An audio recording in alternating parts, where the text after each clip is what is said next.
បងប្អូនទាំងអស់គ្នាតើសប្បាយចិត្តទេ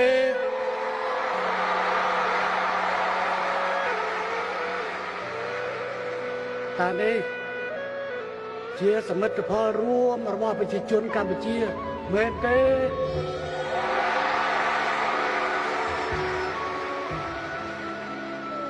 តើនេះគឺជាផ្នែកមួយនៃសាមគ្គីភាពមិត្តភាពក្នុងចំណោមបណ្ដាប្រទេសអាស៊ានមែនទេ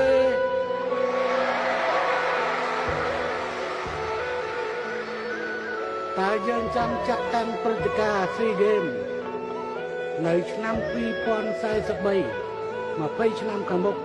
ទៀតឬទេ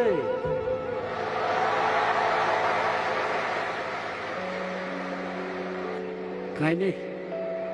យើងពិតជាបានយល់ច្បាស់អំពីអ្វីទៅនៃន័យដែលហៅថាកីឡារស់នៅក្រោមសន្តិភាព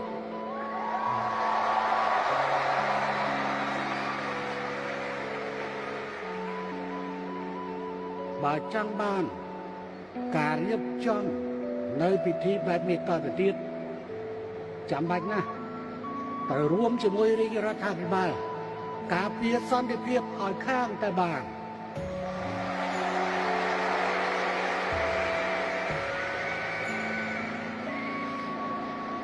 ចំបញ្ចប់នេះ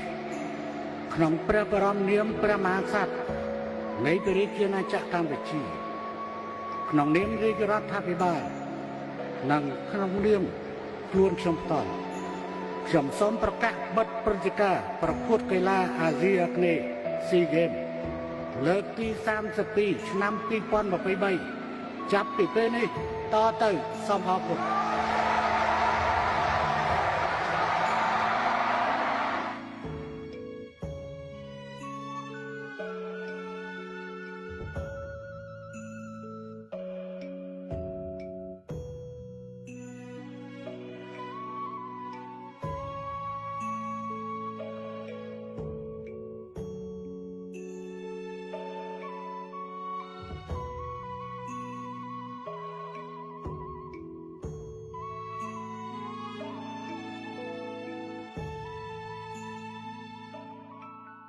SEA Games នៅកម្ពុជា